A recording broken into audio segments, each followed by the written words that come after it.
Hey everyone, Jacob here from That Time We Woke Up in a Podcast and Had to Explain Manga, our heated adventures overanalyzing manga we find interesting, otherwise known as the Over Manga Cast. But this week we're still not reading any manga. We're in week 3 of No Read November. Or is it week 4? Well, timeline shenanigans aside, this week we watched the Hollywood live-action Ghost in the Shell, and we won't be talking about that. I swear. Anyway, enjoy the show.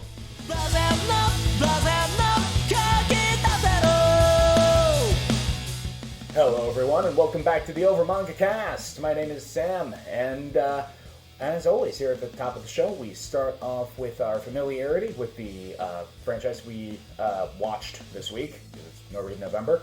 For me, Ghost in the Shell, I mean, beyond knowing that it's a absolute classic, I haven't had much of a chance to watch it. I tried, and then the place where I was watching it, the audio got horribly desynced, so I stopped like 15 minutes in. And that's about it for the original. How about you, Jacob? I actually have something to say this time. It is a shame of mine that I have not actually watched the original movie that all of the Ghost in the Shell stuff is spawned from. But I did watch a bunch of standalone Complex on Adult Swim because I was right about at the right age for it when it was being dubbed and released in the States. I remember there was a particular episode that has basically stuck with me forever where I think it was Bato was one of them was telling a story about one of their experiences as a military sniper, and it's this incredibly compelling and gripping story. It's framed as he's telling the story over a poker game. One of the other guys playing says, oh, I saw a movie with a plot like that. You made that all up. Yeah, you're right, I fold. And then they flip over his hand, and it turns out he had a royal flush, which implied that the story was true, too. And I don't know why, but like that particular episode of the show, the character drama, the setting, and just the execution of like the characters and the idea was so great. And now we're here. It's something I've wanted to get more into. I just never really had the opportunity until now. Thank you, podcast. How about you, Matt? Can we just be done? I hate this month. We've got one more after this. Okay. Ghost in the Shell. I've seen the original movie, and like Jacob said, I've watched a lot of standalone Complex. It's been a while since I've interacted with the series, so a lot of this movie felt familiar, but I couldn't place a finger on what, if anything, had changed. Is a better way to say that. And how about you, Jay? I'm trying to remember. I think, similarly, I had interacted with a lot of standalone Complex on and off because it was on. So, a lot looked similar, but I can't recall being that familiar with the franchise or the plot or anything. Alright, so diving into the 2017 movie, we have the classic opening for anything for anything of the cyberpunk genre, which is, it is the future. People have cybernetic augmentations. What is a man? Honestly, this is the part where we make a joke about it doesn't get any more subtle than that, and to some extent that's true, but it was decently effective with the way that it was like portraying the like loss of humanity. One little thing that like my initial first pass at it was they have the Major keep her organic brain. It wasn't a cyberbrain. And my immediate thought is, that's a fine change. That doesn't really matter that much, but later on it will actually come up as like, that's actually a bit of a mistake. That's an adaptational change I don't like because it goes against... It makes one of her lines kind of feel unjustified and whiny, where it's supposed to actually be, like, tragic and meaningful. Yeah, because how they change it, which I might be mistaken, so at me in the comments, they have it so that in the movie, it's a fully human brain that's kind of hooked up into a control pilot, where, if I remember correctly, a cyberbrain in Ghost in the Shell is a human brain that has been, like, Ship of Theseus into a robotic component. Like, they replace it piece by piece until it's, like... I think there's a maximum amount you can have cybernized to. I think it's, like, 80% or something. Because there's still always a chunk of brain in there, but... Yeah, and... most of it's been made into circuitry or something. But, no, in this, she's just got her fully human brain, placed inside of the shell, and we open up with the scene of the cyber body being created. All the classic rebirth imagery in that, and this facility is horribly inefficient. There are so many needlessly long tubes. No, we need to get in the birthing canal imagery and the being reborn into a new form or whatever. So could we just move the patient on some kind of wheeled gurney? No, we're going to completely turn off gravity to float her from one empty warehouse to another. But the Major wakes up after the procedure and has to acclimate to the new cyber body, where we are introduced both to the Major and to her designer, Dr. I believe that's pronounced Ule, who is helping her through the initial trauma of waking up in an entirely new form. The Major, very, very confused, wondering what's happened, and the doctor reveals that, oh yes, you were on a refugee boat, and it capsized in the harbor, and we could only save your brain. Everyone else died. The boat was specifically attacked by terrorists. And Right. sunk. Which is very convenient that she now works for an anti-terrorist organization I know, in the right? government. About that. Revenge. All of your Right. family's dead. Don't look for them. Also, you need to keep taking these medications that you inject directly into, like, the base of your skull, so that, definitely so that the organic brain doesn't reject the cybernetic body. It's absolutely not a memory suppressant, don't worry about it.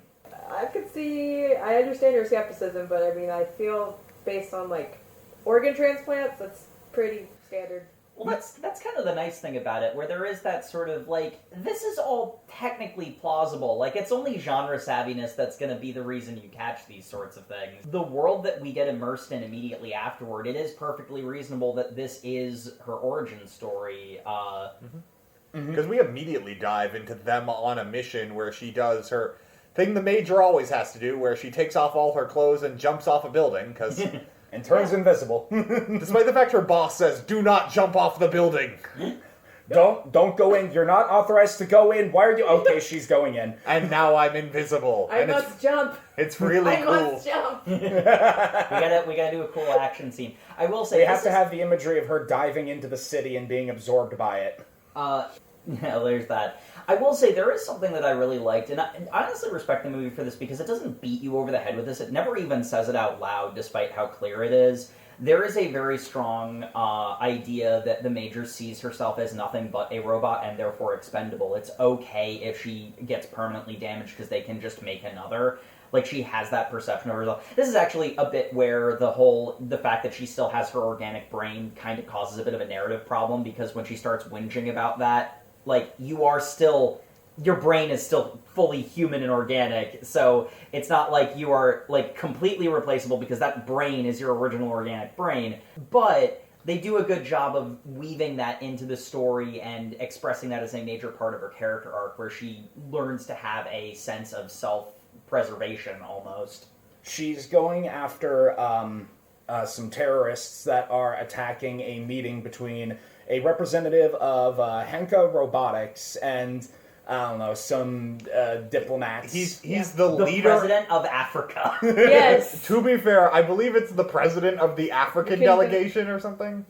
Some yes, sort of the federation. African Federation, which does exist. It does. It just has more power in the future. Yeah. And some terrorists show up and start attacking, and we have some pretty good creepy visual effects with... The freaking geisha robot was incredibly like it was creepy intentionally and really built tension into an otherwise relatively straightforward gunfight scene. Except, the protagonist was invisible. That's sort of the gimmick of it. Otherwise, Yeah, it's one of those concepts that I actually wouldn't mind in the far distant future of actually existing. Robotic geishas, you're right. I would also like that.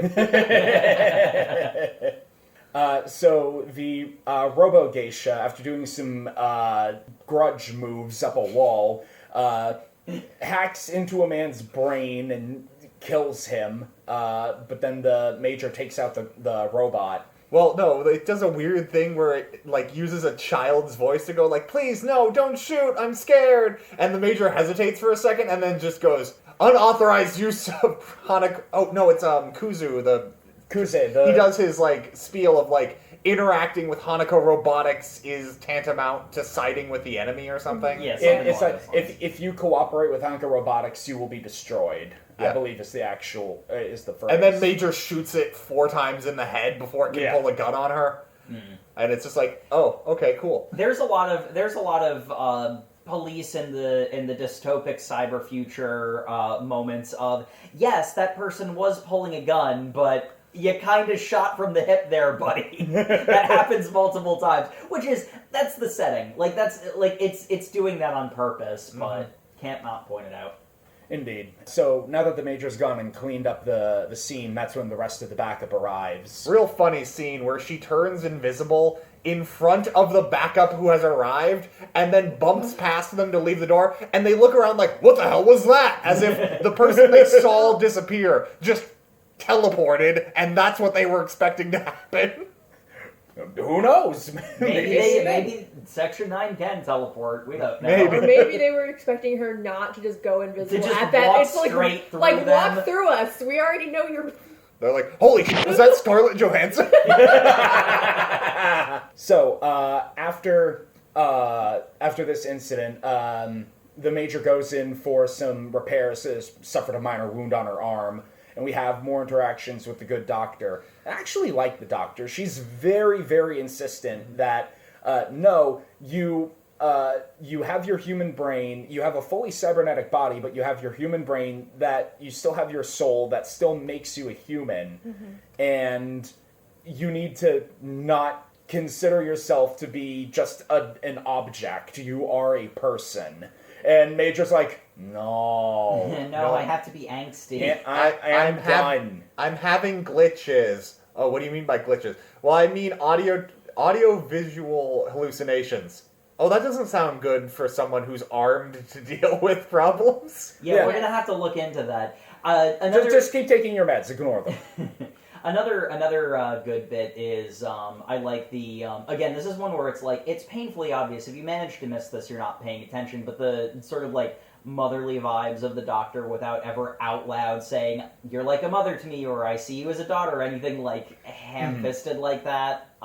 It was nice that a Hollywood movie that's an adaptation of a well-known like very cerebral story had the restraint not to just say everything out loud. Yeah. I was genuinely expecting it not to have that level of restraint.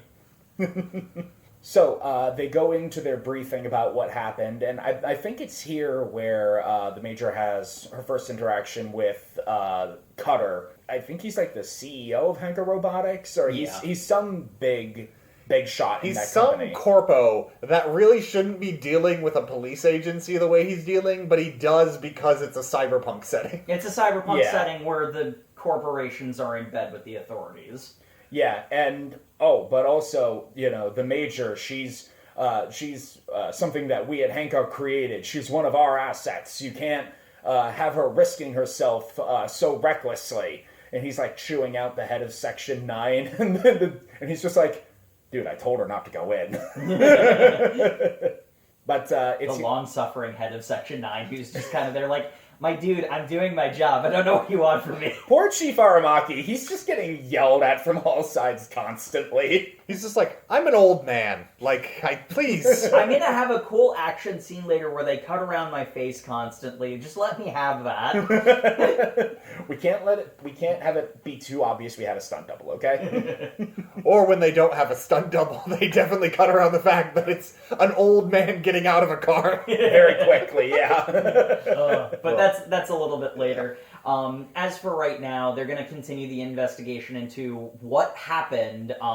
Because this wasn't an isolated incident. Like 3 other simultaneous attacks happened, killing high-level Henka scientists. Mm-hmm. And we got an ultimatum from Spooky Hoodie Man. Yep, I love that his cyber depiction has a hoodie. Yeah. he looks like Hacker Man. So anyway, because this is a weird cyberpunk movie, they've got the dead body of the geisha.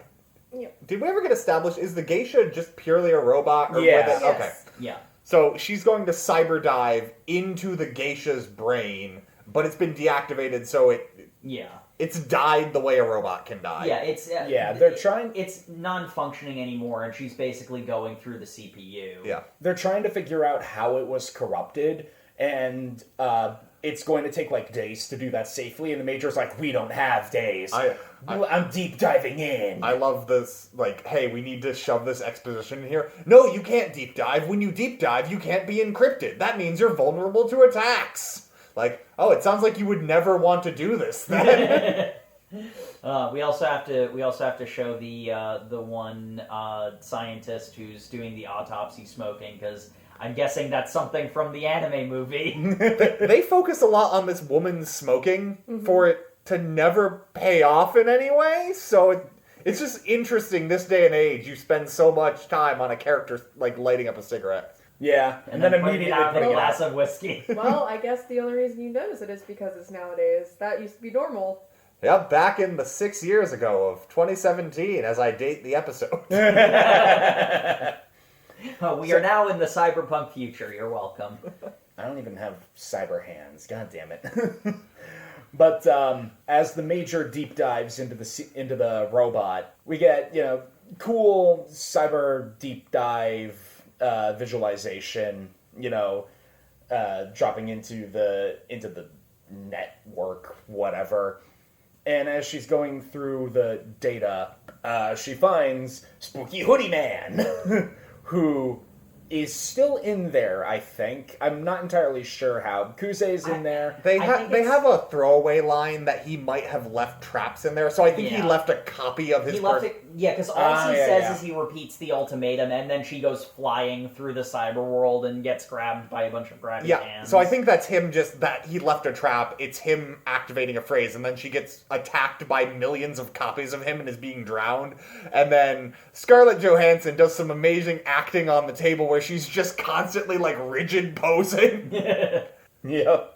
So they have to force pull her out of the deep dive. Yeah, Bato's just like, we need to get her out of here. It's like, I need time to disconnect her safely. We don't have time. And then pulls the plug, but off screen you hear, okay, do it now. I'm like, okay. No, she says now before he pulls the plug. Yeah. But it's just off screen too. Yeah, It's like it's off. Like there's not like a cut to her. it's happening all simultaneously, so it feels like her yelling that is Irrelevant. Incidental. Yeah.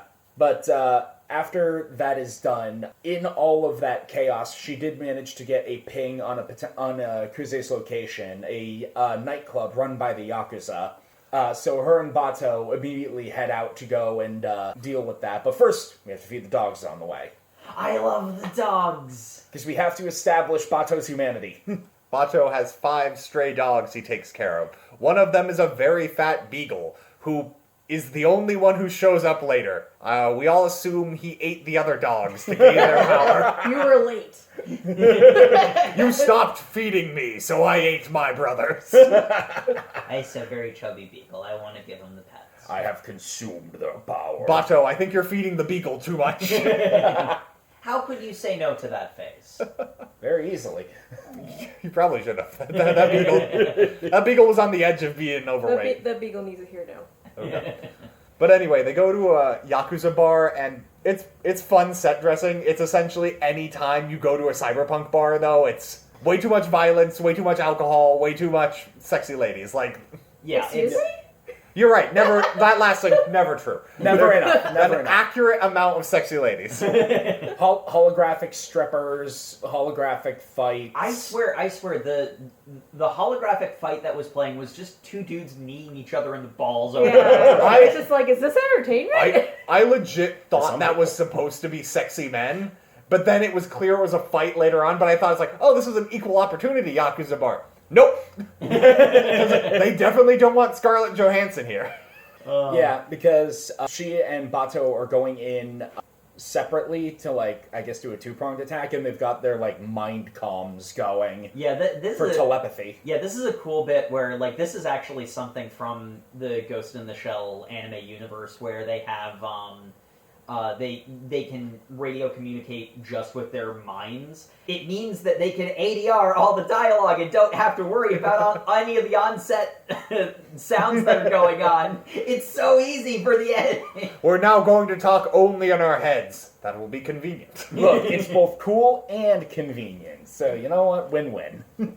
But the Major is kidnapped by No, she's hassled by some Yakuza, and then What does she do? they just start hassling her because she's a woman. And Hey, then pretty lady. Then Bato's getting hassled by the bartender because both of them know they don't belong here. And then simultaneously they decide to blow their cover. It's real convenient this happens when it does, but they both just go, okay, now we're fighting with guns. And Well, they're trying to torture who they assume correctly is a cop, and she kicks somebody through the door, and Bato's like, oh, I guess we're doing this. I forgot. Time to go And he out. just- and I he forgot they taser Scarlett How Johansson did you into forget? pole dancing. They make her dance. They make For her dance. For like 5 minutes. And then she's like, I'm not built to dance. I'm built to fight. Proceeds to dance Proceeds to pole dance fight. Yeah, and the fun bit, and one of the best examples of you were technically right to shoot that guy, but boy, is that some cyberpunk policing. Bato sees someone fall out the door, a bunch of people start coming over, and Bato shoots the two guys who are pulling guns on him, and then, before even looking, turns around and shoots the bartender. The bartender was clearly pulling a rifle out from under the bar, but, Bato didn't see that! I didn't see it. I was like, what'd the bartender do? This is the movie equivalent of planting a knife on somebody. What did Cyberpunk Danny Trejo ever do to you? Gave him a 40 when he asked for a beer, I guess. Ugh. So, after, shooting up the various Yakuza in the nightclub, they head deeper into the bowels of the facility. And it turns out the Major's been kind of keeping down how much her hallucinations have actually picked up since she got counter-hacked. And she has a very vivid hallucination in the basement. Of, a burning pagoda. Yeah. And then she sees someone that she thinks is Kuzu, and then fires multiple shots at it, only for Bato to come up and go like, what are you doing? And they turn around to see she has shot a bunch of gas canisters that appear to be like a makeshift bomb, and he's just like, oh no! And then There was also a timer that goes off in addition to that. it's convenient the bomb was going to go off just as she... As she was shooting, yeah. So Major manages to push Bato back enough that he doesn't die in the explosion, but his eyes get fucked up. He gets the cool cyber eyes that I could have sworn he had. Oh, wait, now it makes sense. Again, I've only seen Uchunka Standalone Complex, so I hadn't seen Bato before he had the funky eyes. And with that, the Major has been heavily damaged and needs to go in for repairs, and Cutter is pissed off because why are you risking our asset like this? And we get another scene of Cutter berating the poor Section 9 chief who's just here like, look, what do you want me to do? And then we get my favorite scene where, because Kuzu's still killing Hanako executives, and they find out the executives he's specifically killing are all tied to a certain project. So it's not just against Hanako as a whole, it's a specific project. Yeah. Yeah, Project 2571, I think it was.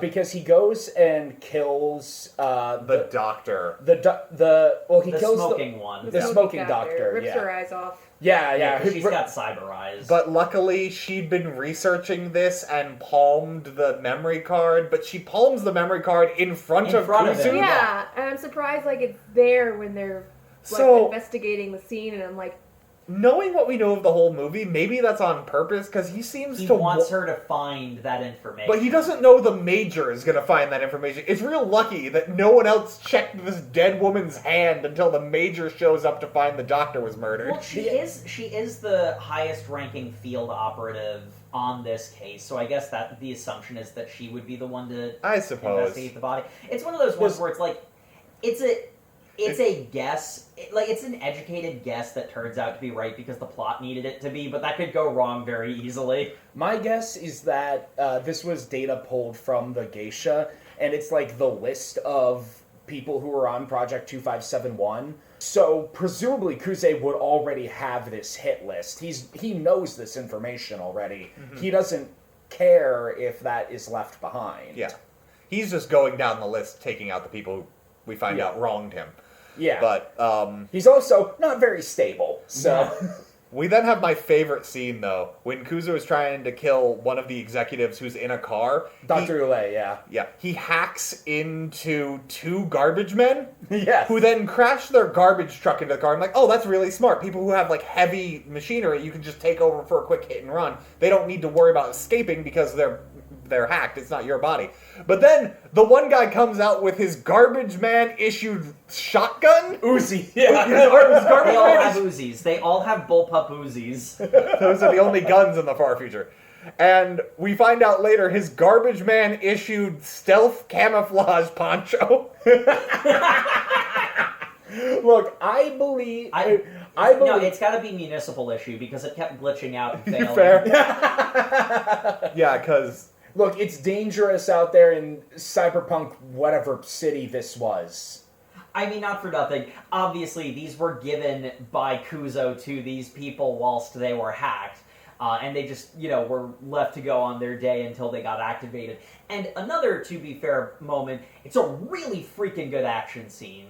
In all honesty, there were a couple of scenes where I feel like the darkness was a little too great and it was hard to tell what was going on. There were a couple of places where maybe the editing wasn't so good or they were editing around stuff that didn't work. But most of the action scenes in this movie were ranged from solid to really good. Mm-hmm. Yeah, and so Bato and the Major and a couple of other Section 9 guys are deployed to go and rescue Dr. Ulay. Cool street gunfight. Cool street gunfight happens. They kill one of the hacked sanitation workers. The other one flees with his camo poncho. Major chases him down. We have the fight scene in the ankle-deep water pool. Yeah. It's there for some reason. So, this is really cool in the anime movie. There's functional problems with having a stunted fight scene in ankle-deep water where one of your people needs to be invisible. Mm-hmm. And I get you did it because it's Ghost in the Shell. And we have to get the iconic scene in. It didn't look great. It also didn't help that they kept slow-mowing every time the worker got flipped by the Major. And I think it would have been so much better if they, because it would have been okay. We checked this box competently, but they kept doing a bunch of slow-mo that. It just didn't work, was Yeah. really the thing. And they included this weird, crystalline tinkling noise Oh, whenever the oh, water I was forgot about splashing. that. That's right. So we thought it was like the sound effect of water splashing, but then it was also like chimes from like a temple. So it's like maybe the Major's having an audio hallucination, but I guess that's a reasonable explanation because I didn't know why that was included. It was weird. it's weird. They don't bring it up later, so I guess that's the only explanation I can think of. Even if they at the end of the movie when they're at the place where the final action scene happens, we'll get to it. Even if she picked up a wind chime or something that could explain that's what that was. I think it was just a poor choice of sound effect, really. It probably was, but Anyway, the Major manages to capture the guy and takes him to the interrogation cube. Well, she's beating the bejesus out of him when Bato shows up and, no, we need him alive, pulls her off. Yeah. Mm-hmm. And then they shove him in the interrogation cube. It is literally called the interrogation cube. It is a glass cube that you can remote into to create those, solid holograms they have. I'm not sure if they're supposed to be solid holograms, because that's how it works in Dune, and it looks very similar to how it works in Dune, is you, make, a 3D model out of, kinetic sand. Mm-hmm. But I can't tell if that's what's happening here. They have holograms that they walk through, but they never walk through the chunky sand, ones? The chunky ones. Yeah. I don't Instructions unclear, but it doesn't really matter. The point is they have the prisoner chained up with a big padlock on his neck. This will become relevant later. Attached to a rope leading up to the top of the cell. In the plexiglass cube that you can only hologram into. But regardless... It's a choice. Regardless, they find out the whole deal with him is he thinks he did it because his child has piano lessons and he couldn't pay for it anymore, so he's doing something. And then the Major just goes, you live alone in an apartment you have for 10 years. This isn't real memories you have. What? I want to see my daughter. You don't have a daughter. What? I want to see my daughter. She shows an image of, like, she shows a picture, and it's like of a dude with a beard. Yeah, that's my daughter. Yeah. Yeah, this guy has been cybernetically gaslit with a set of implanted memories, and so he's freaking out quite reasonably, you might say. Yeah, and again, this is another one of the subtle moments where, boy, I'm so glad that they didn't hammer this into your head about what this scene meant. Mm-hmm.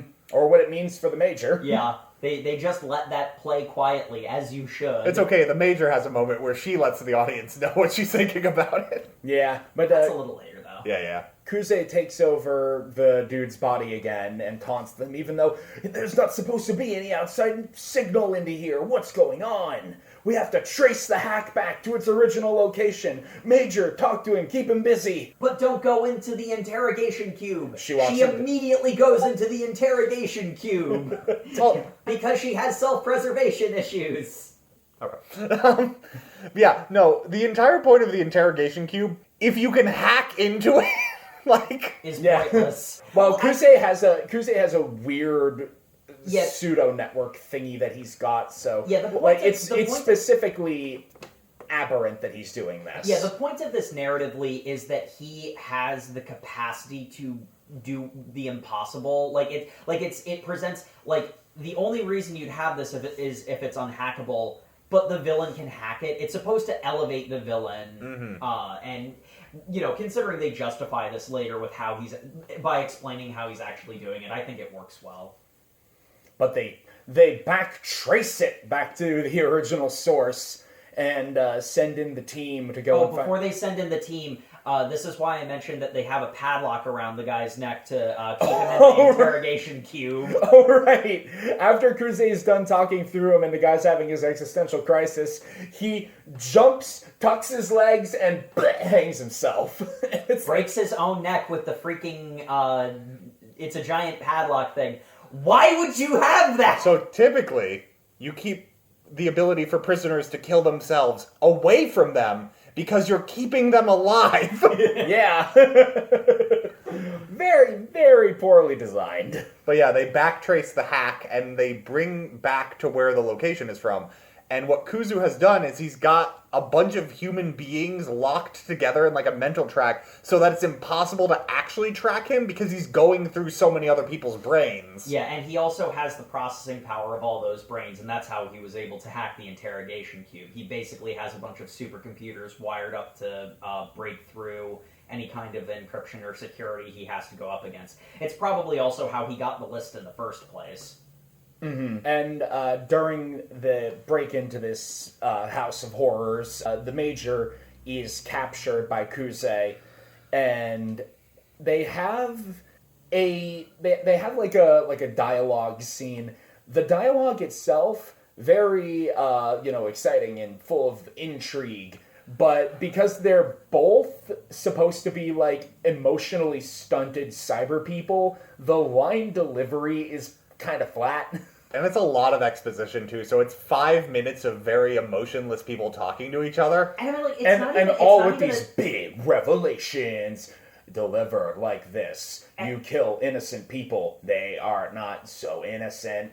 And it's not that it's badly performed. They're well performed for the characters that they are. Mm-hmm. It's the choice of having these two characters play off of each other in this kind of emotional scene that's the issue. Like, I'd honestly prefer, like, some more impactful background music or something, just to undercut the fact that it sounds like nothing's going on. Even though this is one of the most important scenes in the movie. This is the linchpin scene of the movie. Some could argue this was the climax of the movie halfway through. Yeah.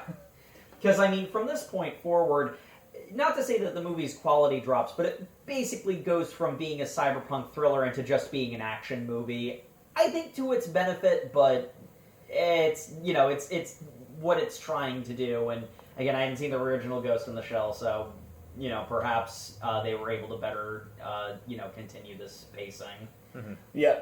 So Kuze reveals that while the Major believes that she is the first and only fully cyberized human, he reveals that there have been many other failed experiments before her, and he is one of them. And all of this is revenge for people scooping brains and putting them into robot bodies that almost instantly kill them.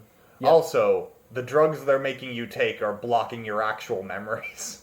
He says this after she notes a tattoo on his, like, piecemeal cyber body that is a burning pagoda, and that's when we actually get some emotion out of the Major. She's like, what is that? What does that mean? You don't know what they are not telling you. Something. Correct. You would not know what they are not telling you. Ask the doctor. You can go now. I'm done. And then he leaves. Well, no, he goes to leave, and then Bato and the crew kick down the door, and they have another cool Uzi fight. Yeah, but he's not actually there, so it doesn't matter. Like, Yeah. Well, yeah, and the big thing is like when Bato shows up in the place where they've been having the conversation, he walks out, and Bato's like, "What are you doing? Stop him!" And she just kind of stands there for a minute, and then walks off runs off in another direction. Oh no, the Major's gone rogue. Yep. Mm-hmm. She goes to confront Dr. Ulay, and the doctor reveals there were 98 failed experiments before the Major, all of whom died. Well, all of whom they presume died, except for Kusei. Mm-hmm. She was the only one that they were successfully able to get into a fully cyber body. Yeah. And that her memories were implanted, which the doctor had morally objected to, but did anyway because job. I do like the justification. They're like, I morally objected to it, but I did do it to you. Which, I understand if you don't forgive me, because I did kind of screw you over. and all this is wrapped in the fact that we get a scene where Cutter is telling Dr. Ouellette, the Major is now a liability. She's gotten too connected to Kuzu. She's doing things without our say-so. We can have a better puppet. Mm-hmm. Get rid of her. Yeah, We're decommissioning her. There's a bit where Cutter goes to Section 9 and like tries to mobilize them against the Major, and they pretty immediately. And I like this because other than Bato, they don't have a lot of time to do stuff. They don't have I don't even know most of their names, but they all basically immediately are like, oh, Cutter is as evil as we thought he might be. We're gonna work with the Major under the table and be as slow in catching her as humanly possible. To be fair, what does happen though is we get the scene with Dr. Ouellette where she reveals all of that, and they're playing it up like she's going to decommission her. And Scarlett Johansson does her line where this has been a running theme in the movie, but she's getting her like memories affected, and she's doing some work, and she just goes, "Wait, are you going to kill me, aren't you?" And the doctor's just like, "Sorry." It's what we gotta do. And she's just like, "I am Major Killian," I forget her last name, but and she goes, "I do not consent to this procedure." And the doctor just goes, "We never needed your consent." Mm-hmm. Because she's been saying every time they do a medical procedure or anything, "I am Major blah blah blah, I consent to this procedure." And this is just the whole thing of like, you're a robot. Yeah, that was a formality. But it's all a ploy, as Dr. Ulay gives her basically a placebo, so the Major does not die. And then I think the implication is that it's a different drug to counteract the memory suppressant, because she does inject her with something. Yes. Yeah. Yes. I'm not, Something. She like removes the. She doesn't. Because it's like there's a big spooky red vial of liquid that she swaps out for a less spooky orange vial of liquid. Also, the Major did go there for repairs, because she needed to be repaired after that fight. So Yeah. And, Yeah. Did they give her a time frame for when she had to decommit? Immediately. yeah, it was that scene because Well, okay, and we've sort of been going back and forth on the compliment versus criticism of this movie. There is one moment which was kind of egregious where Cutter is like, "You should be the one to do it.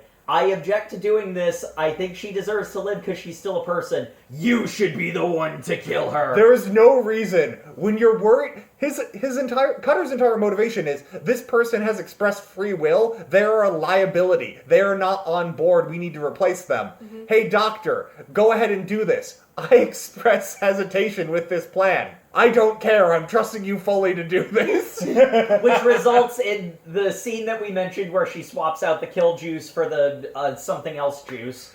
Yep. And then she does a scene where she opens the door and then throws herself at the guards outside because I think she's trying to play it off like the Major has overpowered her and is escaping. But Cutter is watching. no one in the movie believes that. Well, the big thing is, I think it's just to give the Major, like, a moment to get out there. Yeah, probably. because it's all a distraction for the guards, because she knows that Cutter is going to see all of this. The other important thing is that She gave the Major an address. It's like, this is your real past. Go there to learn more. yeah, Oh, I missed that she gave her the address. That makes the next scene... there was like a chip that she was given. That makes the next scene make so much more sense. Okay. But yeah, my favorite part about this is as she's just kind of standing there, Cutter looks through the operating window and just pulls a gun, holds it, or just like, well, end of the line, and then shoots through the operating glass and kills the doctor, and just goes, so the Major had a gun on her in that room. Why would that not be bulletproof glass? Yeah. I don't know. Cutter, Choices were made in this scene. Cutter is an evil corpo CEO in a cyberpunk setting. Shooting someone through a he's glass... overconfident, I guess. Shooting someone through a glass window is the sort of imagery that you would kind of... Because, I mean, they even zoom in on the broken glass. Yeah, and they slow-mo the doctor falling to the ground. It's a little overplayed, to be honest, but... Then we get the scene where Cutter goes to Section 9 and is like, the Major just killed Dr. Oulette and is gone rogue. Probably something got hacked in her head and now she's, like, violent. She's been contaminated. And that's when Section 9 goes, yeah, but we like the Major and we didn't really like the Doctor, so I guess we're siding with the terrorist. Yep. We like the Major, we didn't really like the Doctor, and we hate you. So we're going to mobilize as slowly as possible until you get caught for your crimes, and then we're going to mobilize on you. I also like how the chief goes, okay, you know we're a police organization. We are liable to the Prime Minister, not Hanka Robotics. He does that at least twice, where it's like Cutter is trying to throw his weight around, and he's like, cool. Outside your jurisdiction. We have some of your proprietary technology, that's why we let you in the door. We work for the Prime Minister, you can go now. You sell us your weapons. You do not boss us around. Yep. And again, it's great characterization for characters that that by the necessity of the shape of the movie don't have a lot of screen time.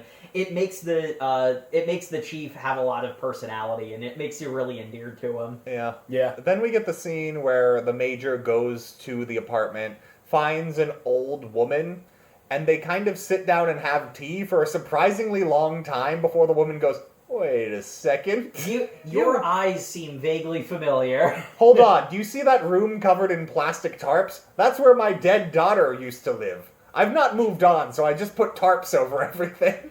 Yeah.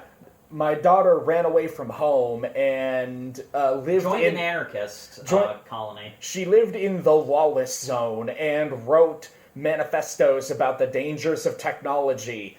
And then they said that the police said that she took her own life, which doesn't make sense to me. She doesn't seem like the type to do that. Anyway, I'm sort of just venting my grief to a stranger, but thank you for listening. You do kind of remind me of her. I realize I never asked your name, person I invited into my home. I don't know who I am. I must go. My planet needs She me. literally just gets up and leaves, and it's only... then the mom... It's obviously It's a real mom. Yeah. And she goes, wait, am I ever going to see you again? And she goes, yes. And then leaves. And then walks out. It was a very weird scene, but it felt very Ghost in the Shell, so I'm not... I really like that scene. It was cool because it's like obviously a reunion of two people, but neither of them know that because of how fucked up the world is. And I do like that they never showed a picture of the air quotes dead daughter, because why would you put someone in a cyber body that looks like their previous life? The Major definitely doesn't look like anything like what she used to. Mm-hmm. Yeah. She now looks like Scarlett Johansson. Yeah. And so the Major leaves, contacts the chief, But because she's Hanukkah Robotics technology, Cutter can just hear the mental communication going on. Yeah. So it's like... Or no, I guess she calls him. and that's what he can hear, because they switch to mental communication when they realize they've been blacklisted, which happens immediately after the scene, so we're not getting ahead of ourselves. Yeah. And I mean, like, the big thing is, she wants him to know where she is so that she can draw him out to take him down. I do find it interesting that she only contacts the chief after she meets up with Bato. I think by accident, maybe on purpose. It's not super clear. She swims through the bottom of the bay and then climbs up onto a boat and is like, "Oh hey, I didn't tell you to meet me here," and Bato's just there. I think Bato was looking for her because she went rogue after that because she needed time to think. So she did the very Ghost in the Shell thing because she's completely cybernetic. She goes to sleep on the bottom of the ocean. Yeah. Yeah, and very much it's the case where she wasn't actively avoiding Bato, so it's like, yeah, you bumped into me, I probably should have seen that coming, I'm not against this. And there's sort of a, are we cool moment that passes silently, and that's when Section 9's like, okay, we're mobilizing against Cutter because he's an asshole. And more importantly, Cutter has sent assassins after each individual member, which the director is the first one to get attacked, and he's sitting in a car. This is so badly shot out of necessity, and I still very much enjoyed this scene. It was a fun scene. But again, the man playing this is a very old man, so when the action scene is required, people are attacking you, shoots through the window, you block it with your briefcase, you then have to get out of the car holding your bulletproof briefcase. He is struggling to stand up, and they quickly cut away to get around that. Yeah, and with him like shooting down the assassins. My favorite part is 3 men attack him, and he's got a 6-shooter revolver, and he kills all 3 of them, and then proceeds to empty out the remaining clip to show he had 3 bullets left as just bragging rights, I guess. Well, no, do not send rabbits to hunt a fox. Well, and that's a cool line. No, he shoots each of them twice. They're the spent shells. I don't know how guns work. Yeah, it's a revolver, so it doesn't eject the shell casings. It should. That'd be cool. We should make a type of gun that ejects shell casings instead of bullets. Because everyone has shell casings. What? It's more effective. This isn't Metal Gear Solid, Matt. No, that's how the turrets in Portal work, is they use magnets to just throw the entire bullet. Oh. To explain why there were no shell casings in Portal 1, they just forgot to put it in. They just created an explanation. That sounds like Valve. That's Anyway. an Aperture thing to do, and a Valve thing to do. It's more efficient if we just shoot the entire bullet. Yeah. But I do, it's sort of funny because we have the chief getting attacked, we have Bato getting snuck up on as he's just kind of chilling on a roof with his dog. My favorite part about this is we get all of Section 9 getting approached by assassins, and then we get scenes of most of Section 9 fighting off those assassins. We get brief fight scenes with each of the Section 9 characters, all showing how that they are cool and competent and know what they're doing, and then Bato's scene got cut.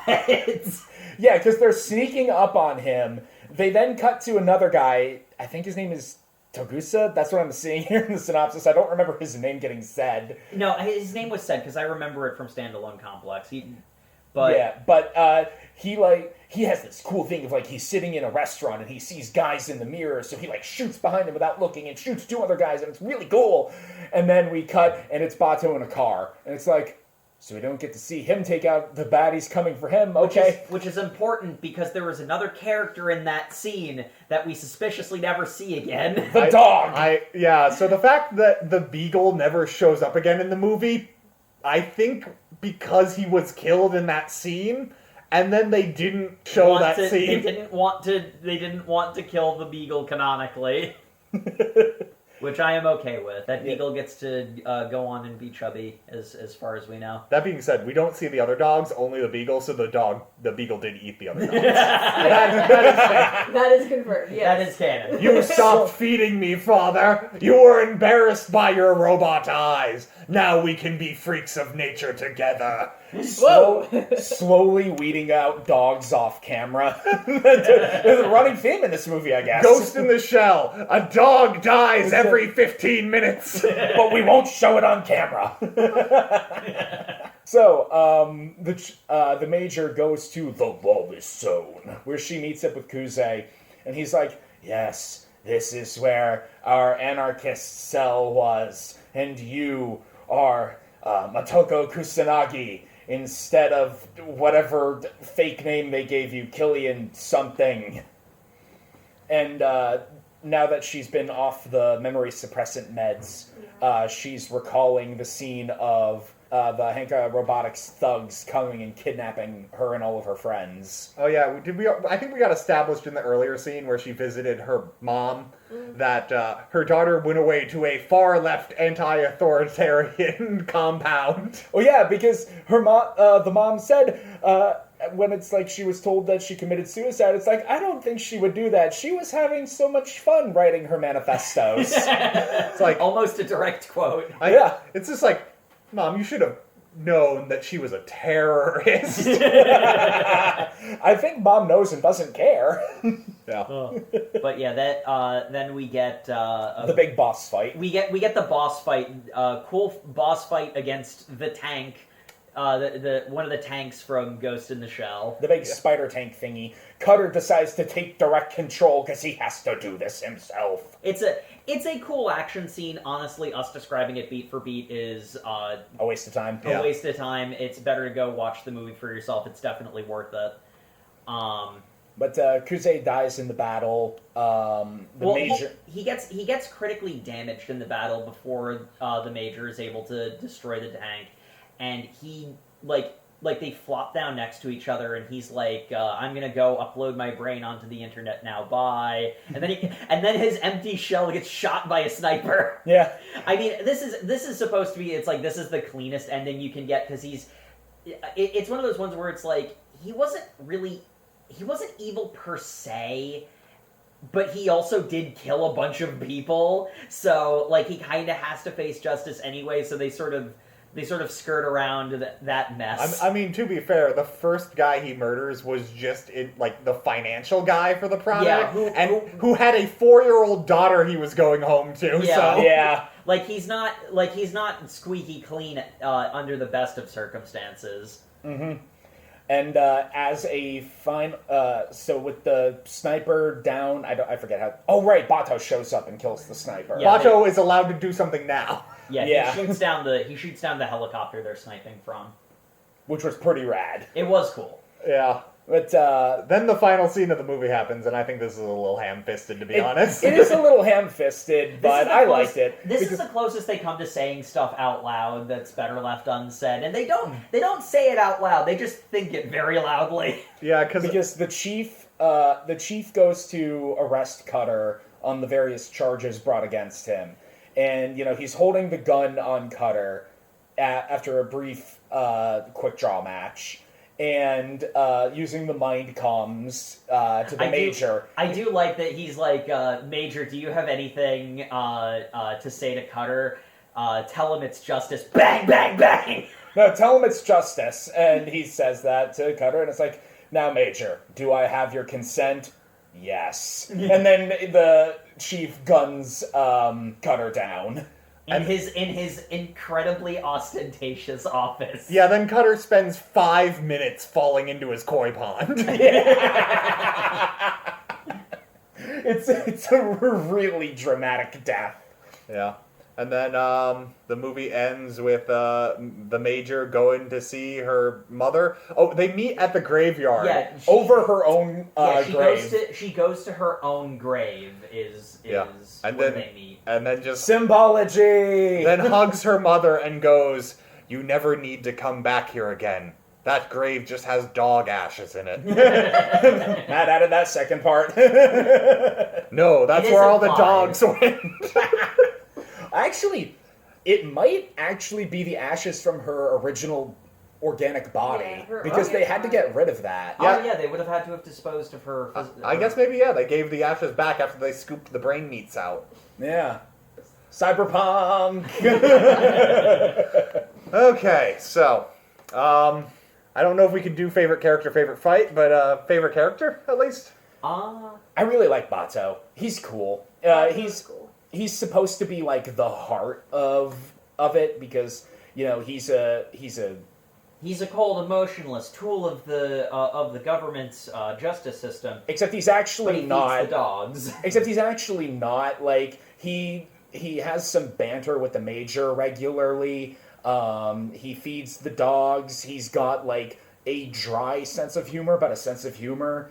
So he's, like, the most human, the one that the Major has a connection with. So, And he really grounds everybody because a lot of people like turn to him. It's another case where there's like a lot of subtle characterization of the other members of Section 9 where they don't have a lot of screen time, but they use what they have well. And there's like a sense that everyone like when like physical direct support, but support in general, they'll turn to Bato.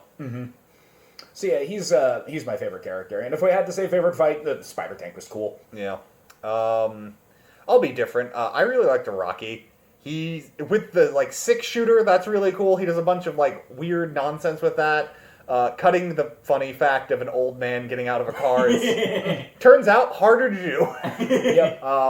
The fact he speaks Japanese only and they don't translate it. It's just they intrinsically all know Japanese, or maybe it's being. Well, I think it's mentioned before because at the meeting, regardless, with the African president.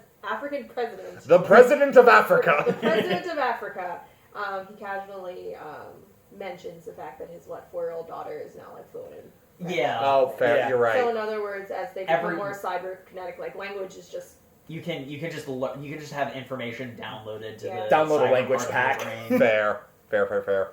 And then favorite fight, I gotta go with that cool like glow stick fight in the completely dark tunnel where they've got these tasers that light up the scene. Oh yeah, that's when they were going. that'd be a good place. Why for did you race. have to take favorite character and favorite fight from me? Because Jacob, for once, you don't need to talk. Damn. It's okay, Jacob. I left the beagle to be your favorite character. You can just say ditto. He is now 5 dogs worth of dog. That's a lot of dog. So, do you have anything to add, Jake? Or? Nothing other than well, okay. Actually, I do have some things to add. So, I do get to talk. Well, we can always edit you out in post. Yeah. Specifically, the reason I liked the Chief is because, as I mentioned a few times, he does a lot with the scenes that he has. The Major is definitely the most developed character, and she's really good. She's a second favorite, but the Chief has so much personality. Like, how done he is with Cutter all the time just made me love him instantly. Cutter, I'm reminding you, I work for the Prime Minister, not you. I keep saying this. You are too stupid to figure it out. I am a principal old man, and you're a corpo weirdo. And then the reason I like the glow stick fight specifically was because there were a couple of other it's a cyberpunk movie. There's a lot of darkness. This is the scene where they used it really freaking well. The lighting was spectacular. All right, and Jay.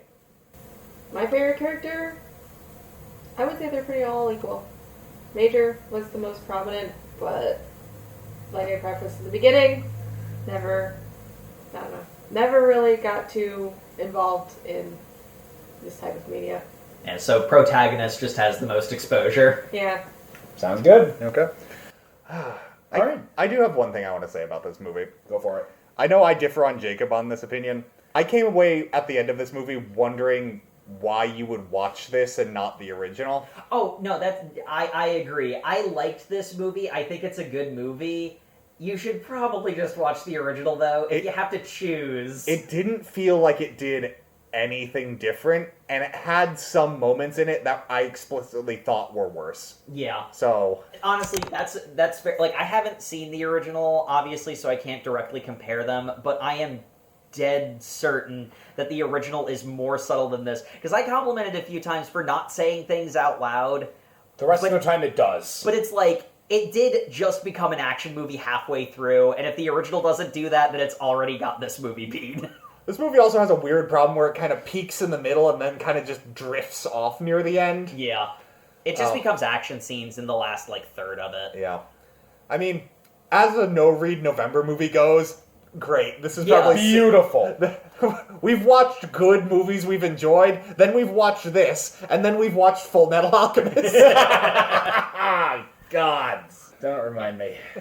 Well, thankfully, we've only got one more of these to go. So, thank you, everybody, once again for tuning into the Over Manga Cast. As always, you can find us on all of your social medias, where we are at Over Manga Cast. We're also on YouTube, where you can like, comment, and subscribe.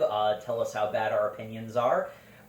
Those episodes go up on a 2-week delay, so if you want our up-to-date stuff, you can head over to overmangacast.com, which also has a way to comment on individual episodes. Give us some recommendations for live-action anime adaptations that aren't actually physically painful to watch. Please, we need those! They must exist. We can't find them. Speaking of finding live-action animes to watch, we're finishing off this week with, for what we watch, a relatively new release. We're watching the live-action Knights of the Zodiac 2023. Fun. Alrighty. We'll see how that goes next week. Good night, everybody. Good night. Good night. Guys, we got through the whole episode without mentioning any of the discourse over Scarlett Johansson's casting. We did it! Jacob, please stop. Just stop. You're like this every time we record. We have to cut out all of this nonsense every time. There's so much more. Oh, wait. Cut.